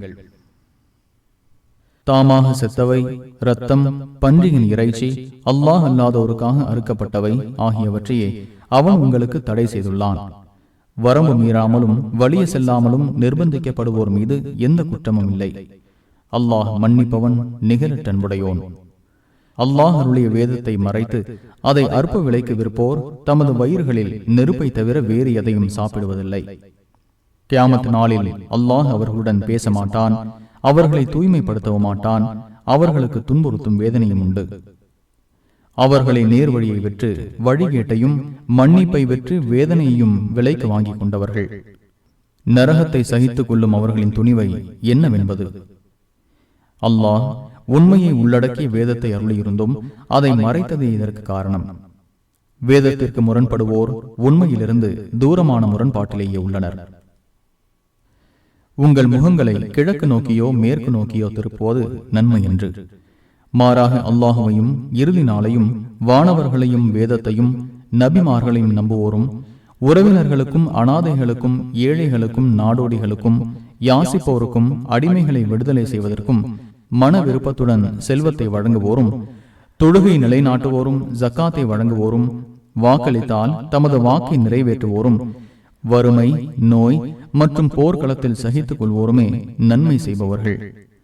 அவர்களே உண்மை கூறியவர்கள், அவர்களே இறைவனை அஞ்சுபவர்கள். நம்பிக்கை கொண்டோரே, சுதந்திரமானவனுக்காக கொலை செய்த சுதந்திரமானவன், அடிமைக்காக கொலை செய்த அடிமை, பெண்ணுக்காக கொலை செய்த பெண் என்ற வகையில் கொல்லப்பட்டோருக்காக பழி வாங்குவது உங்களுக்கு கடமையாக்கப்பட்டுள்ளது. கொலையாளிக்கு கொல்லப்பட்டவனின் வாரிசாகிய அவனது கொள்கை சகோதரன் மூலம் ஏதேனும் மன்னிக்கப்படுமானால் நல்ல விதமாக நடந்து அழகிய முறையில் இழப்பீடு அவனிடம் வழங்க வேண்டும். இது உங்கள் இறைவன் எளிதாக்கியதும் அருளுமாகும். இதன் பிறகு யாரேனும் வரம்பு மீறினால் அவருக்கு துன்புறுத்தும் வேதனை உள்ளது. அறிவுடையோரே, பழிக்கு பழி வாங்கும் சட்டத்தில் உங்களுக்கு வாழ்வு உள்ளது. இச்சட்டத்தினால் கொலை செய்வதிலிருந்து விலகிக் கொள்வீர்கள். உங்களில் ஒருவர் செல்வத்தை விட்டு சென்றால் அவருக்கு மரணம் நெருங்கும் போது பெற்றோருக்காகவும் உறவினருக்காகவும் சிறந்த முறையில் மரண சாசனம் செய்வது கடமையாக்கப்பட்டுள்ளது. இறைவனை அஞ்சுவோருக்கு இது கடமை. மரண சாசனத்திற்கு சாட்சியாக இருந்தோர் அதை செவிமடுத்த பின் மாற்றி கூறினால் அதற்கான குற்றம் மாற்றி கூறியோரையே சேரும். அல்லாஹ் செவியுறுபவன், அறிந்தவன். மரண சாசனம் செய்பவரிடம் அநீதியையோ பாவத்தையோ யாரேனும் அஞ்சினால் அவர்களிடையே நல்லிணக்கத்தை ஏற்படுத்துவது அவர் மீது குற்றமில்லை. அல்லாஹ் மன்னிப்பவன், நிகரற்றன்புடையோன். நம்பிக்கை கொண்டோரே, நீங்கள் இறைவனை அஞ்சுவதற்காக உங்களுக்கு முன் சென்றோர் மீது கடமையாக்கப்பட்டது போல் உங்களுக்கும் குறிப்பிட்ட நாட்களில் நோன்பு கடமையாக்கப்பட்டுள்ளது. உங்களில் நோயாளியாகவோ பயணத்திலோ இருப்பவர் வேறு நாட்களில் கணக்கிட்டுக் கொள்ளலாம். அதற்கு சக்தி உள்ளவர் ஓர் ஏழைக்கு உணவளிப்பது பரிகாரம். நன்மைகளை மேலதிகமாக செய்வோருக்கு அது நல்லது. நீங்கள் அறிந்தால் நோன்பு நோற்பதே சிறந்தது. இந்த குர்ஆன் ரமதான் மாதத்தில் தான் அருளப்பட்டது. அது மனிதர்களுக்கு நேரு வழி காட்டும், நேரு வழியை தெளிவாக கூறும், பொய்யை விட்டு உண்மையை பிரித்து காட்டும். உங்களில் அம்மாதத்தை அடைபவர் அதில் நோன்பு நோக்கட்டும். நோயாளியாகவோ பயணத்திலோ இருப்பவர் வேறு நாட்களில் கணக்கிட்டுக் கொள்ளலாம். அல்லாஹ் உங்களுக்கு எளிதானதை நாடுகிறான், சிரமமானதை உங்களுக்கு நாடமாட்டான்.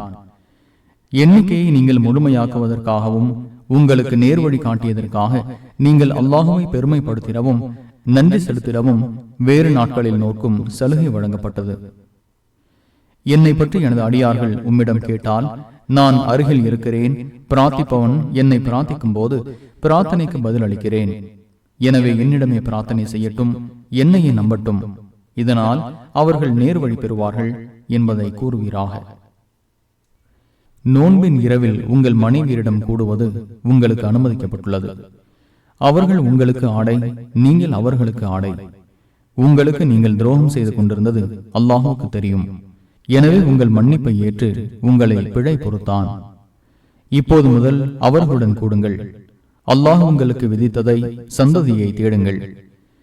வைகரை எனும் வெள்ளை கயிறு இரவு எனும் கருப்பு கயிறிலிருந்து தெளிவாகும் வரை உண்ணுங்கள், பருகுங்கள். பின்னர் இரவு வரை நோன்பை முழுமைப்படுத்துங்கள். பள்ளிவாசல்களில் இத்திகாஃப் இருக்கும் போது மனைவியருடன் கூடாதீர்கள். இவை அல்லாஹுவின் வரம்புகள், எனவே அவற்றை நெருங்காதீர்கள். தன்னை அஞ்சுவதற்காக தனது வசனங்களை அல்லாஹ் மக்களுக்கு இவ்வாறு தெளிவுபடுத்துகிறான். உங்களுக்கிடையே ஒருவருக்கொருவர் உங்கள் பொருட்களை தவறான முறையில் உண்ணாதீர்கள். தெரிந்து கொண்டே மக்களின் பொருட்களில் ஒரு பகுதியை பாவமான முறையில் சாப்பிடுவதற்காக அதிகாரிகளிடம் உங்கள் பொருட்களை லஞ்சமாக கொண்டு செல்லாதீர்கள். பிறைகளை பற்றி முகம்மதே உம்மிடம் கேட்கின்றனர். அவை மக்களுக்கும் குறிப்பாக ஹஜ்ஜுக்கும் காலம் காட்டிகள் என கூறுவீராக. வீடுகளுக்குள் அதன் பின் வழியாக வருவது நன்மை அன்று. இறைவனை அஞ்சுவதே நன்மை. எனவே வீடுகளுக்கு வாசல்கள் வழியாக செல்லுங்கள். அல்லாஹுவை அஞ்சுங்கள், இதனால் வெற்றி பெறுவீர்கள். உங்களுடன் போருக்கு வருவோருடன் அல்லாஹுவின் பாதையில் நீங்களும் போர் செய்யுங்கள். வரம்பு மீறாதீர்கள்.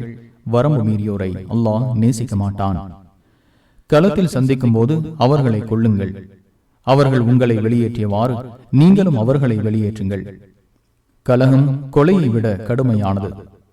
மஸ்ஜிதுல் ஹராமில் அவர்கள் உங்களுடன் போருக்கு வராதவரை அங்கே அவர்களுடன் போர் செய்யாதீர்கள். அவர்கள் உங்களுடன் போருக்கு வந்தால் அவர்களை கொள்ளுங்கள். ஏக இறைவனை மறுப்போருக்கு இதுவே தண்டனை. போரிலிருந்து அவர்கள் விலகி கொண்டால் அல்லாஹ் மன்னிப்பவன், நிகரற்றன்புடையோன். கலகம் இல்லாது ஒழிந்து அதிகாரம் அல்லாஹுக்குரியதாக ஆகும் வரை அவர்களுடன் போர் செய்யுங்கள். அவர்கள் விலகி கொண்டால் அநீதி இழைத்தோர் மீதே தவிர மற்றவர்கள் மீது எந்த வரம்பு மீறலும் கூடாது. புனித மாதத்துக்கு நிகர் புனித மாதமே. புனிதங்கள் இரு தரப்புக்கும் சமமானவை. உங்களிடம் வரம்பு மீறியோரிடம் அவர்கள் வரம்பு மீறியது போன்றே அதே அளவு நீங்களும் வரம்பு மீறுங்கள். அல்லாஹுவை அஞ்சுங்கள். தன்னை அஞ்சுவோருடனே அல்லாஹ் இருக்கிறான் என்பதை அறிந்து கொள்ளுங்கள். அல்லாஹுவின் பாதையில் செலவிடுங்கள். உங்கள் கைகளால் நாசத்தை தேடிக் கொள்ளாதீர்கள். நன்மை செய்யுங்கள். நன்மை செய்வோரை அல்லாஹ் விரும்புகிறான். அல்லாஹுக்காக ஹஜ்ஜையும் உம்ராவையும் முழுமைப்படுத்துங்கள். நீங்கள் தடுக்கப்பட்டால் இயன்ற பலி பிராணியை அருங்கள். பலி பிராணி அதற்குரிய இடத்தை அடைவதற்கு முன் உங்கள் தலைகளை மழிக்காதீர்கள். உங்களில் நோயாளியாகவோ தலையில் ஏதேனும் தொந்தரவோ இருப்பவர் தலையை முன்னரே மழிக்கலாம். அதற்கு பரிகாரமாக நோன்பு அல்லது தர்மம் அல்லது பலியிடுதல் உண்டு. உங்களில் அச்சமற்ற நிலையை அடைந்து ஹஜ்ஜையும் உம்ராவையும் தமத்துவ முறையில் செய்பவர் இயன்ற பலி பிராணியை பலியிட வேண்டும். அது கிடைக்காதவர் ஹஜ்ஜின் போது 3 நோன்புகளும் ஊர் திரும்பிய பின் 7 நோன்புகளும் நோற்க வேண்டும். இதனால் 10 முழுமை பெறும். இச்சலுகையானது மஸ்ஜிதுல் ஹராமில் யாருடைய குடும்பம் வசிக்கவில்லையோ அவருக்குரியது. அல்லாஹுவை அஞ்சுங்கள், அல்லாஹ் தண்டிப்பதில் கடுமையானவன் என்பதை அறிந்து கொள்ளுங்கள். ஹஜ்ஜுக்குரிய காலம் தெரிந்த மாதங்களாகும். அம்மாதங்களில் ஹஜ்ஜை தன் மீது விதியாக்கிக் கொண்டவர் ஹஜ்ஜின் போது உடலுறவு கொள்வதோ குற்றம் செய்வதோ விதண்டாவாதம் புரிவதோ கூடாது. நீங்கள் எந்த நன்மையை செய்தாலும் அதை அல்லாஹ் அறிகிறான். ஹஜ்ஜுக்கு தேவையானவற்றை திரட்டிக் கொள்ளுங்கள்.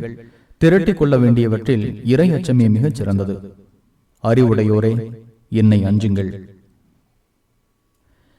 ஹஜ்ஜின் போது வியாபாரத்தின் மூலம் உங்கள் இறைவனின் அருளை தேடுவது உங்களுக்கு குற்றமில்லை.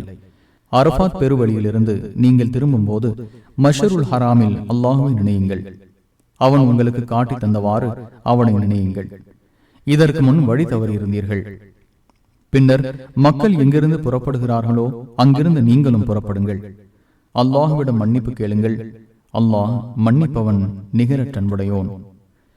உங்கள் முன்னோர்களை நீங்கள் நினைப்பது போல் அல்லது அதைவிட அதிகமாக உங்களுடைய வழிபாடுகளை முடிக்கும் போது அல்லாஹுவை நினையுங்கள். எங்கள் இறைவா, இவ்வுலகில் எங்களுக்கு நன்மையை வழங்குவாயாக என்று கேட்போரும் மனிதர்களில் உள்ளனர். அவருக்கு மறுமையில் எந்த நற்பேரும் இல்லை. எங்கள் இறைவா, இவ்வுலகிலும் எங்களுக்கு நன்மையை வழங்குவாயாக, மறுமையிலும் நன்மையை வழங்குவாயாக, நரக வேதனையிலிருந்து எங்களை காப்பாயாக என்று கூறுவோரும் மனிதர்களில் உள்ளனர். அவர்களுக்கே அவர்கள் பாடுபட்டதற்கான பங்கு உள்ளது. அல்லாஹ் விரைந்து கணக்கெடுப்பவன். குறிப்பிட்ட நாட்களில் அல்லாஹுவை நினையுங்கள். 2 நாட்களில் விரைபவர் மீது எந்த குற்றமும் இல்லை. தாமதிப்பவர் மீதும் குற்றமில்லை. இது இறைவனை அஞ்சுவோருக்கு உரியது. அல்லாஹுவை அஞ்சுங்கள், அவனிடம் ஒன்று சேர்க்கப்படுவீர்கள் என்பதை அறிந்து கொள்ளுங்கள். உம்மை கவரும் வகையில் இவ்வுலக வாழ்வை பற்றி பேசும் கடுமையான வாத திறமை உள்ளவனும் மனிதர்களில் இருக்கிறான். தன் உள்ளத்தில் இருப்பதற்கு அல்லாஹுவையும் சாட்சியாக்குகிறான். அவன் உம்மை விட்டு புறப்பட்டதும் இம்மண்ணில் குழப்பம் விளைவிக்கவும் பயிர்களையும் உயிர்களையும் அழிக்கவும் முயல்கிறான். அல்லாஹ் குழப்பத்தை விரும்ப மாட்டான். அல்லாஹுவை அஞ்சிக்கொள் என்று அவனிடம் கூறப்பட்டால் அவனது ஆணவம் அவனை பாவத்தில் ஆழ்த்துகிறது. அவனுக்கு நரகமே போதுமானது. அது மிக கெட்ட தங்குமிடம். அல்லாஹுவின் திருப்தியை விரும்பி தம்மையே அர்ப்பணிப்பவர்களும் மனிதர்களில் உள்ளனர். அடியார்கள் மீது அல்லாஹ் இரக்க முடியோன். நம்பிக்கை கொண்டோரே, இஸ்லாத்தில் முழுமையாக நுழையுங்கள். ஷைத்தானின் அடிச்சுவடுகளை பின்பற்றாதீர்கள். அவன் உங்களுக்கு பகிரங்க எதிரி. தெளிவான சான்றுகள் உங்களுக்கு வந்த பின் நீங்கள் தடம் புரண்டால் அல்லாஹ் மிகைத்தவன், ஞானமிக்கவன் என்பதை அறிந்து கொள்ளுங்கள். மேக கூட்டங்களில் அல்லாஹுவும் வானவர்களும் வந்து காரியம் முடிக்கப்பட வேண்டும் என்பதை தான் எதிர்பார்க்கிறார்களா? அல்லாஹுவிடமே காரியங்கள் கொண்டு வரப்படும். எத்தனை தெளிவான சான்றுகளை அவர்களுக்கு வழங்கி இருந்தோம் என இஸ்ராயலின் மக்களிடம் கேட்பீராக. தன்னிடம் அல்லாஹுவின் அருட்கொடை வந்த பின்பு அதை மாற்றி விடுபவனை தண்டிப்பதில் அல்லாஹ் கடுமையானவன். ஏன் இறைவனை மறுப்போருக்கு இவ்வுலக வாழ்க்கை அழகாக்கப்பட்டுள்ளது. அவர்கள் நம்பிக்கை கொண்டோரை கேலி செய்கின்றனர். இறைவனை அஞ்சியோர் கியாமத் நாளில் அவர்களுக்கு மேலே இருப்பார்கள். அல்லாஹ் தான் நாடியோருக்கு கணக்கின்றி வழங்குகிறான். மனிதர்கள் ஒரே ஒரு சமுதாயமாகவே இருந்தனர். எச்சரிக்கை செய்யவும் நற்செய்தி கூறவும் நபிமார்களை அல்லாஹ் அனுப்பினான். மக்கள் முரண்பட்டவற்றில் அவர்களுக்கிடையே தீர்ப்பு வழங்குவதற்காக உண்மையை உள்ளடக்கிய வேதத்தை அவர்களுடன் அருளினான். தெளிவான சான்றுகள் தம்மிடம் வந்த பின்பும் வேதம் வழங்கப்பட்டவர்கள் அதற்கு முரண்பட்டனர். அவர்களுக்கிடையே இருந்த பொறாமையே இதற்கு காரணம். அவர்கள் முரண்பட்டதில் எது உண்மை என நம்பிக்கை கொண்டோருக்கு அல்லாஹ் தனது விருப்பப்படி வழிகாட்டினான். அல்லாஹ் தான் நாடியோரை நேரான வழியில் செலுத்துவான். உங்களுக்கு முன் சென்றோருக்கு ஏற்பட்டது போல் உங்களுக்கும் ஏற்படாமல் சொர்க்கத்தில் நுழையலாம் என்று எண்ணிக்கொண்டிருக்கிறீர்களா? அவர்களுக்கு வறுமையும் துன்பமும் ஏற்பட்டன. அல்லாஹுவின் உதவி எப்போது என்று இறை தூதரும் அவருடன் உள்ள நம்பிக்கை கொண்டோரும் கூறும் அளவுக்கு அலைகழிக்கப்பட்டனர். கவனத்தில் கொள்க, அல்லாஹுவின் உதவி அருகிலேயே உள்ளது. தாம் எதை செலவிட வேண்டும் என்று உம்மிடம் கேட்கின்றனர். நல்லவற்றிலிருந்து நீங்கள் எதை செலவிட்டாலும் பெற்றோருக்காகவும் உறவினருக்காகவும் அனாதைகளுக்காகவும் ஏழைகளுக்காகவும் நாடோடிகளுக்காகவும் செலவிட வேண்டும்.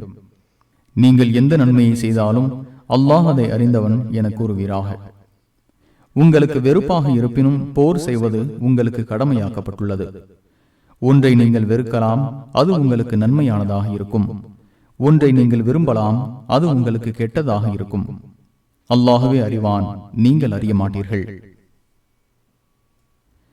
புனித மாதத்தில் போர் செய்வது குறித்து உம்மிடம் கேட்கின்றனர். அதில் போரிடுவது பெரும் குற்றமே.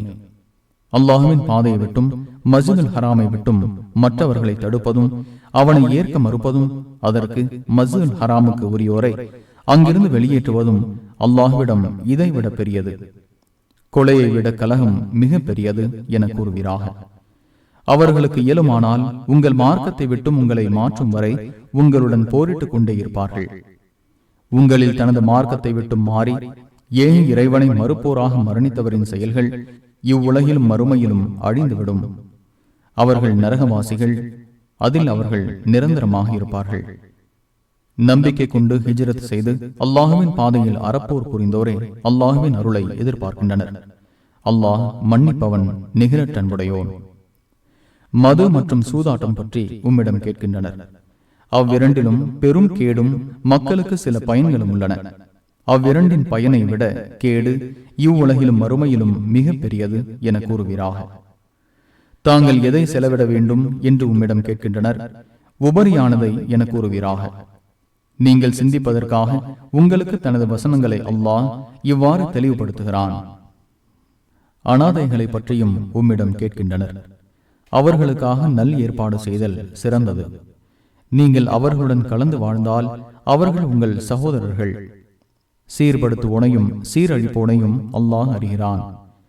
அல்லாஹ் நாடி இருந்தால் உங்களுக்கு சிரமத்தை தந்திருப்பான். அல்லாஹ் மிகைத்தவன், ஞானமிக்கவன் என கூறுவீராக. இணை கற்பிக்கும் பெண்கள் நம்பிக்கை கொள்ளும் வரை அவர்களை திருமணம் செய்யாதீர்கள்.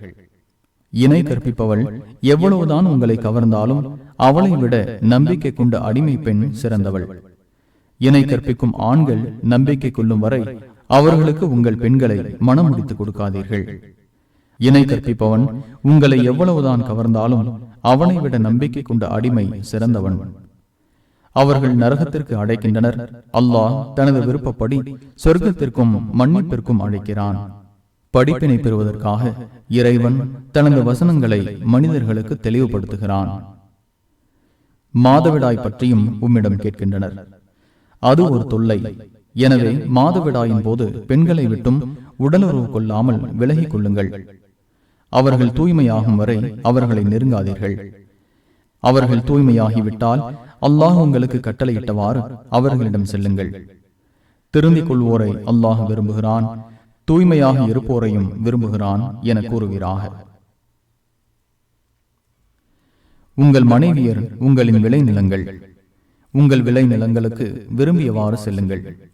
உங்களுக்காக நல்லறங்களை முற்படுத்துங்கள். அல்லாஹுவை அஞ்சுங்கள். அவனை சந்திக்க உள்ளீர்கள் என்பதை அறிந்து கொள்ளுங்கள். நம்பிக்கை கொண்டோருக்கு நற்செய்தி கூறுவீராக.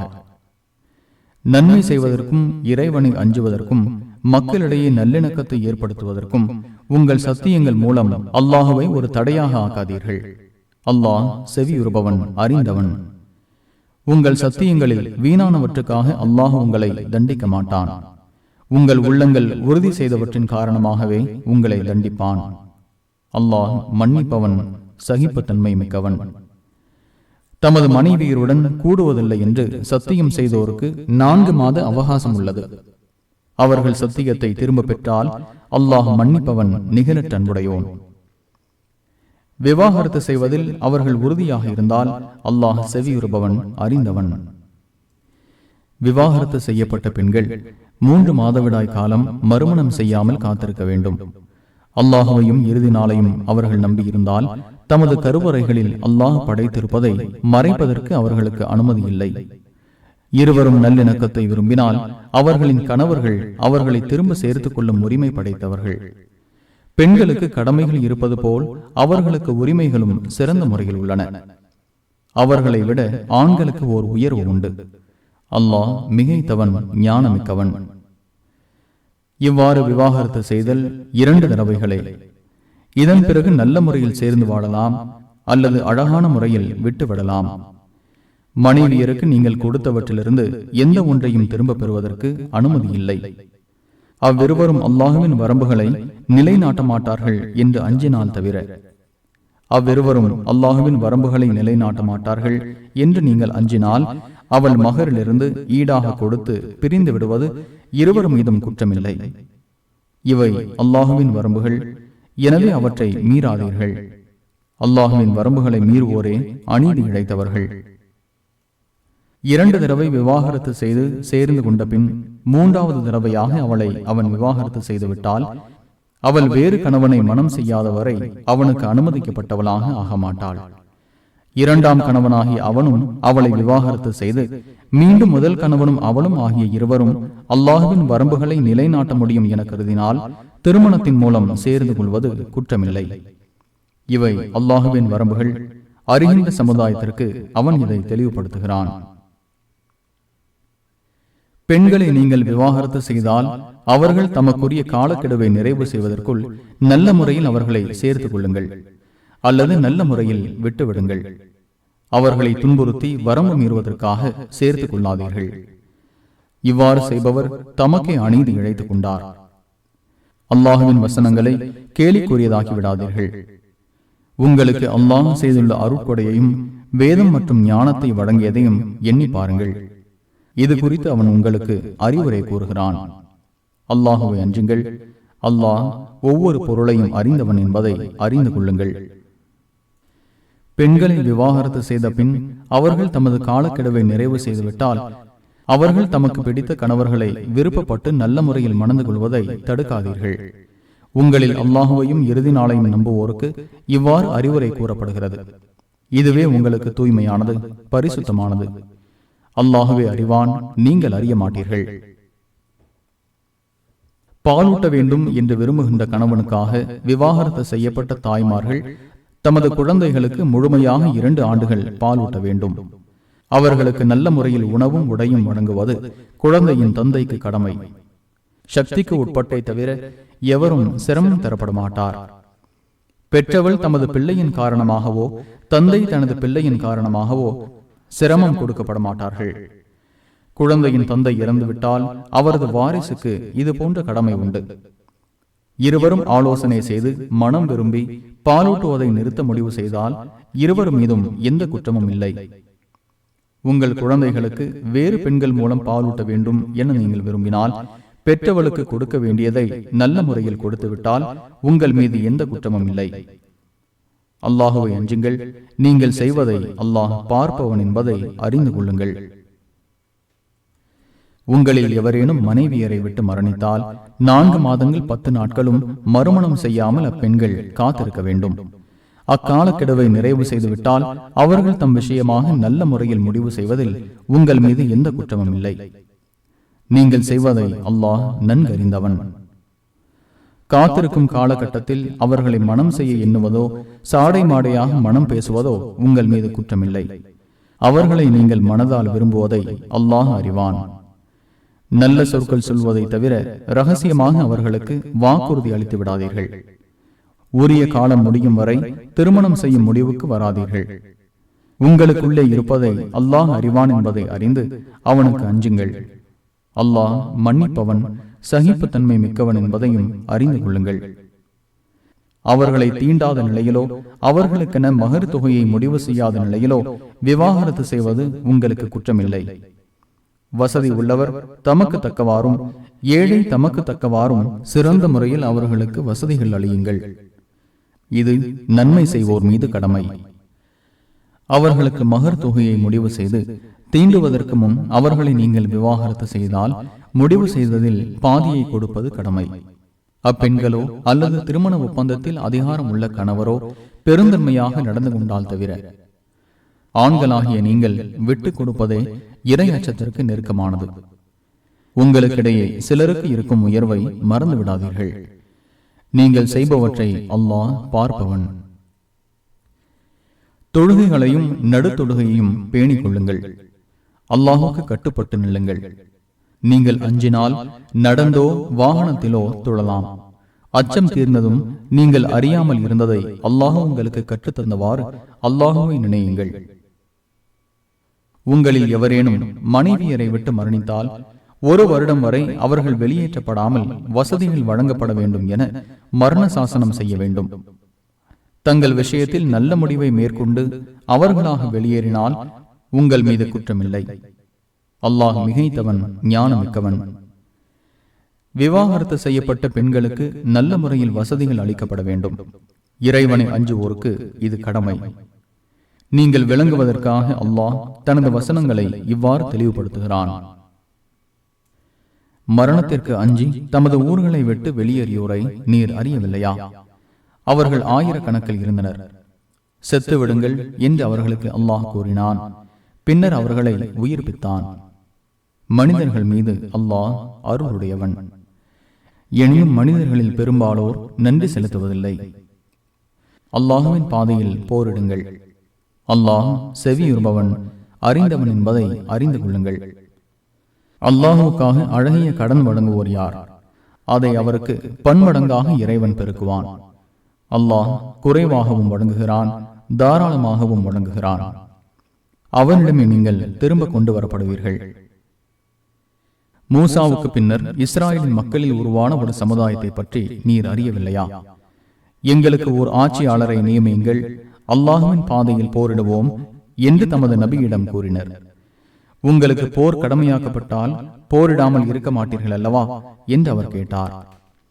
எங்கள் ஊர்களையும் பிள்ளைகளையும் விட்டு நாங்கள் வெளியேற்றப்பட்டிருக்கும் போது அல்லாஹுவின் பாதையில் போரிடாமல் இருக்க எங்களுக்கு என்ன வந்தது என்று அவர்கள் கூறினர். அவர்களுக்கு போர் கடமையாக்கப்பட்ட போது அவர்களில் சிலரை தவிர மற்றவர்கள் புறக்கணித்தனர். அநீதி இழைத்தோரை அல்லாஹ் அறிந்தவன்.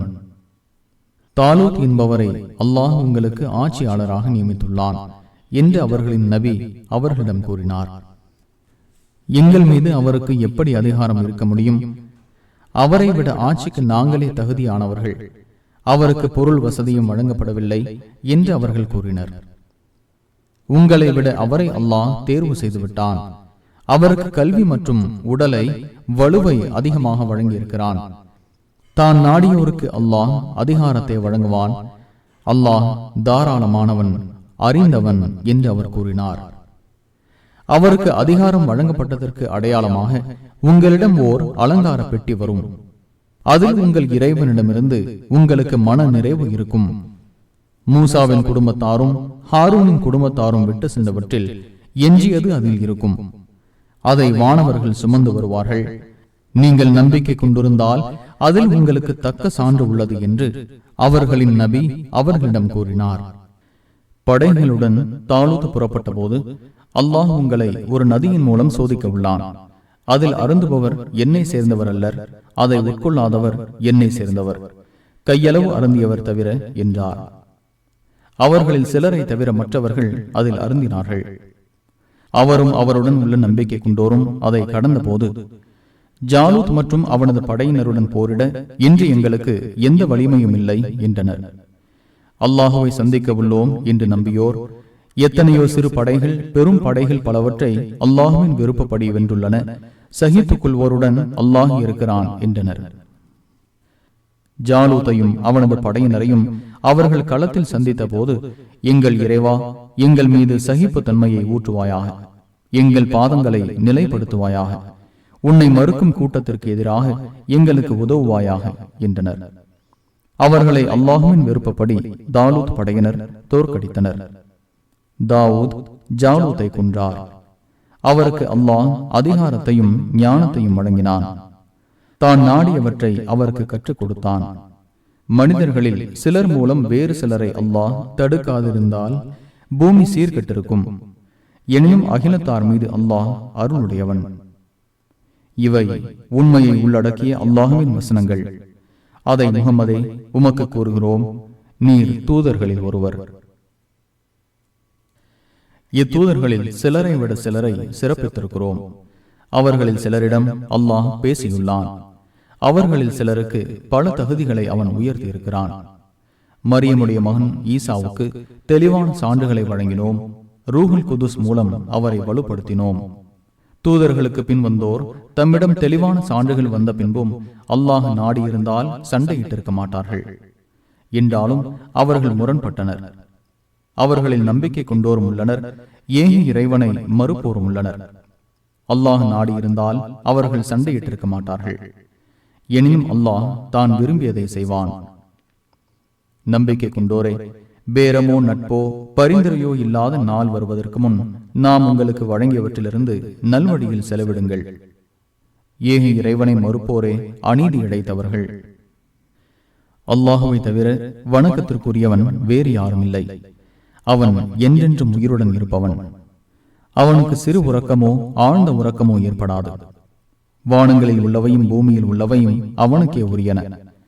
அவன் அனுமதித்தால் தவிர அவனிடம் யார்தான் பரிந்து பேச முடியும்? அவர்களுக்கு முன்னேயும் பின்னேயும் உள்ளதை அவன் அறிகிறான். அவன் அறிந்திருப்பவற்றில் எதையும் அவர்களால் அறிய முடியாது, அவன் நாடியதை தவிர. அவனது இருக்கை வானங்களையும் பூமியையும் உள்ளடக்கும். அவ்விரண்டையும் காப்பது அவனுக்கு சிரமமானதன்று. அவன் உயர்ந்தவன், மகத்துவமிக்கவன். இம்மார்க்கத்தில் எந்த வற்புறுத்தலும் இல்லை. வழிகேட்டிலிருந்து நேரு வழி தெளிவாகிவிட்டது. தீய சக்திகளை மறுத்து அல்லாஹுவை நம்புபவர் அருந்து போகாத பலமான கயிற்றை பிடித்துக் கொண்டார். அல்லாஹ் செவியுறுபவன், அறிந்தவன். நம்பிக்கை கொண்டோருக்கு அல்லாஹ் உதவுபவன். இருள்களிலிருந்து வெளிச்சத்திற்கு அவர்களை கொண்டு செல்கிறான். ஏக இறைவனை மறுப்போருக்கு தீய சக்திகளே உதவியாளர்கள். வெளிச்சத்திலிருந்து இருள்களுக்கு அவர்களை கொண்டு செல்கின்றனர். அவர்கள் நரகவாசிகள், அதில் அவர்கள் நிரந்தரமாக இருப்பார்கள். தனக்கு அல்லாஹ் ஆட்சியை கொடுத்ததற்காக இப்ராஹிமிடம் அவரது இறைவன் குறித்து தர்க்கம் செய்தவனை நீர் அறியவில்லையா? என் இறைவன் உயிர் கொடுப்பவன், மரணிக்க செய்பவன் என்று இப்ராஹிம் கூறிய போது, நானும் உயிர் கொடுப்பேன், மரணிக்க செய்வேன் என்று அவன் கூறினான். அல்லாஹ் கிழக்கில் சூரியனை உதிக்க செய்கிறான், எனவே நீ மேற்கில் அதை உதிக்க செய் என்று இப்ராஹிம் கேட்டார். உடனே ஏக இறைவனை மறுத்த அவன் வாயடைத்து போனான். அநீதி இழைத்த கூட்டத்திற்கு அல்லாஹ் நேர் வழி காட்ட மாட்டான். அல்லது ஒரு கிராமத்தை கடந்து சென்றவரை பற்றி நீர் அறிவீரா? அந்த ஊர் அடியோடு வீழ்ந்து கிடந்தது. இவ்வூர் அழிந்த பிறகு அல்லாஹ் எவ்வாறு இதை உயிராக்குவான் என்று அவர் நினைத்தார். உடனே அவரை அல்லாஹ் 100 ஆண்டுகள் மரணிக்க செய்தான். பின்னர் அவரை உயிர்ப்பித்து, எவ்வளவு நாளை கழித்திருப்பீர் என்று கேட்டான். ஒரு நாள் அல்லது ஒரு நாளில் சிறிதளவு நேரம் கழித்திருப்பேன் என்று அவர் கூறினார். அவ்வாறில்லை, 100 ஆண்டுகள் கழித்து விட்டீர். உமது உணவும் பானமும் கெட்டு போகாமல் இருப்பதை காண்பீராக. செத்துவிட்டு உமது கழுதையும் கவனிப்பீராக. மக்களுக்கு உம்மை எடுத்துக்காட்டாக ஆக்குவதற்காக இவ்வாறு செய்தோம். கழுதையின் எலும்புகளை எவ்வாறு திரட்டுகிறோம் என்பதையும் அதற்கு எவ்வாறு மாமிசத்தை அணிவிக்கிறோம் என்பதையும் கவனிப்பீராக என்று அவன் கூறினான். அவருக்கு தெளிவு பிறந்த போது அல்லாஹ் அனைத்து பொருட்களின் மீதும் ஆற்றல் உடையவன் என்பதை அறிகிறேன் என கூறினார். என் இறைவா, இறந்தோரை நீ எவ்வாறு உயிர்ப்பிக்கிறாய் என்பதை எனக்கு காட்டுவாயாக என்று இப்ராஹிம் வேண்டிய போது, நீர் நம்பிக்கை கொள்ளவில்லையா என்று இறைவன் கேட்டான். அதற்கவர், அவ்வாறல்ல, மாறாக எனது உள்ளம் அமைதியுறவே என்றார். 4 பறவைகளை பிடிப்பீராக, அவற்றை துண்டு துண்டாக வெட்டி உம்மிடம் வைத்துக் கொள்வீராக. பின்னர் அவற்றில் ஒரு பகுதியை ஒவ்வொரு மலையின் மீதும் வைப்பீராக. பின்னர் அவற்றை அழைப்பீராக, அவை உம்மிடம் விரைந்து வரும். அல்லாஹ் மிகைத்தவன், ஞானமிக்கவன் என்பதை அறிந்து கொள்வீராக என்று இறைவன் கூறினான். தமது செல்வங்களை அல்லாஹுவின் பாதையில் செலவிடுவோருக்கு உதாரணம் ஓர் தானியம். அது 7 கதிர்களை முளைக்க செய்கிறது. ஒவ்வொரு கதிரிலும் 100 தானியங்கள் உள்ளன. தான் நாடியோருக்கு அல்லாஹ் இன்னும் பன்மடங்காக கொடுக்கிறான். அல்லாஹ் தாராளமானவன், அறிந்தவன். அல்லாஹுவின் பாதையில் தமது செல்வங்களை செலவிட்டதை பின்னர் சொல்லி காட்டாமலும் தொல்லை தராமலும் இருப்போருக்கு அவர்களின் கூலி அவர்களின் இறைவனிடம் உள்ளது.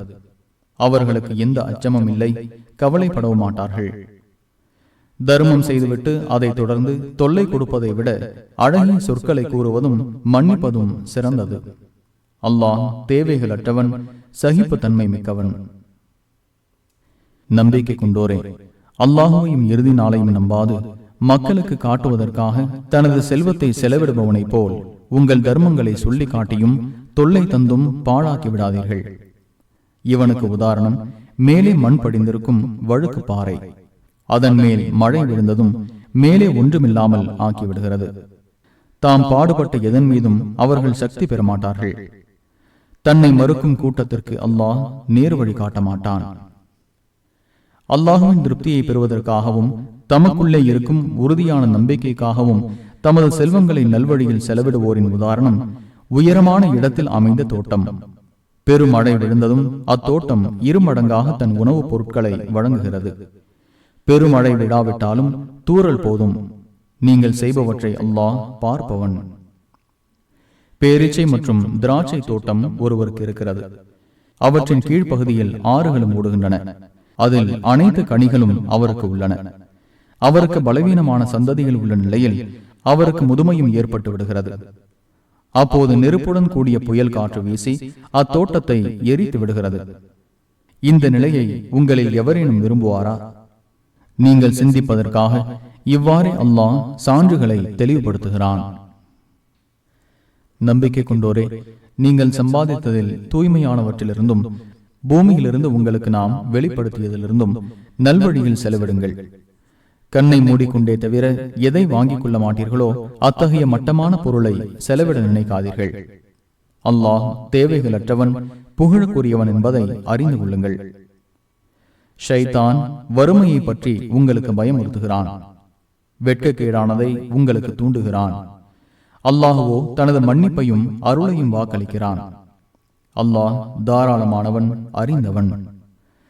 தான் நாடியோருக்கு ஞானத்தை அல்லாஹ் வழங்குகிறான். ஞானம் வழங்கப்பட்டவர் ஏராளமான நன்மைகள் வழங்கப்பட்டு விட்டார். அறிவுடையோரை தவிர யாரும் சிந்திப்பதில்லை. நீங்கள் எதையேனும் நல்வழியில் செலவிட்டாலோ நேர்ச்சை செய்தாலோ அல்லாஹ் அதை அறிகிறான். அநீதி இழைத்தோருக்கு எந்த உதவியாளரும் இல்லை. தர்மங்களை நீங்கள் வெளிப்படையாக செய்தால் அது நல்லதே. அதை பிறருக்கு மறைத்து ஏழைகளுக்கு வழங்கினால் அது உங்களுக்கு மிகச் சிறந்தது. உங்கள் தீமைகளுக்கு இதை பரிகாரமாக அல்லாஹ் ஆக்குகிறான். நீங்கள் செய்வதை அல்லாஹ் நன்கறிந்தவன். அவர்களை நேர்வழியில் சேர்ப்பது உமது பொறுப்பில் இல்லை. மாறாக தான் நாடியோருக்கு அல்லாஹ் நேர்வழி காட்டுகிறான். நல்லவற்றில் நீங்கள் எதை செலவிட்டாலும் அது உங்களுக்கே. அல்லாஹுவின் திருப்தியை பெறவே செலவிடுகிறீர்கள். நல்லவற்றில் நீங்கள் எதை செலவிட்டாலும் உங்களுக்கே அது முழுமையாக வழங்கப்படும். நீங்கள் அநீதி இழைக்கப்பட மாட்டீர்கள். பொருள் திரட்டுவதற்காக பூமியில் பயணம் மேற்கொள்ள இயலாதவாறு அல்லாஹுவின் பாதையில் தம்மை அர்ப்பணித்துக் கொண்ட ஏழைகளுக்கு தர்மங்கள் உரியன. அவர்களை பற்றி அறியாதவர் அவர்களின் தன்மான உணர்வை கண்டு அவர்களை செல்வந்தர்கள் என எண்ணிக்கொள்வார். அவர்களின் அடையாளத்தை வைத்து அவர்களை அறிந்து கொள்வீர். மக்களிடம் கெஞ்சி கேட்க மாட்டார்கள். நல்லவற்றில் நீங்கள் எதை செலவிட்டாலும் அல்லாஹ் அதை அறிந்தவன்.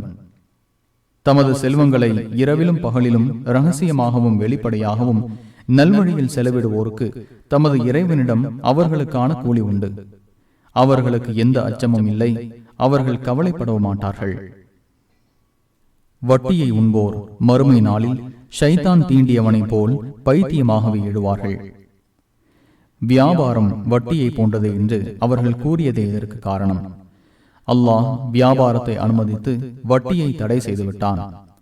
தமது இறைவனிடமிருந்து தமக்கு அறிவுரை வந்த பின் விலக்கிக் கொள்பவருக்கு முன் சென்றது உரியது. அவரை பற்றிய முடிவு அல்லாஹ்விடம் உள்ளது. மீண்டும் செய்வோர் நரகவாசிகள், அதில் நிரந்தரமாக இருப்பார்கள். அல்லாஹ் வட்டியை அழிக்கிறான், தர்மங்களை வளர்க்கிறான். நன்றி கெட்ட எந்த பாவியையும் அல்லாஹ் விரும்ப மாட்டான்.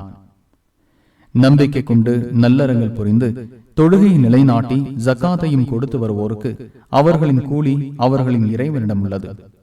அவர்களுக்கு எந்த அச்சமும் இல்லை. அவர்கள் கவலைப்படவும் மாட்டார்கள். நம்பிக்கை கொண்டோரே, அல்லாஹுவை அஞ்சுங்கள். நீங்கள் நம்பிக்கை கொண்டிருந்தால் வரவேண்டிய வட்டியை விட்டுவிடுங்கள்.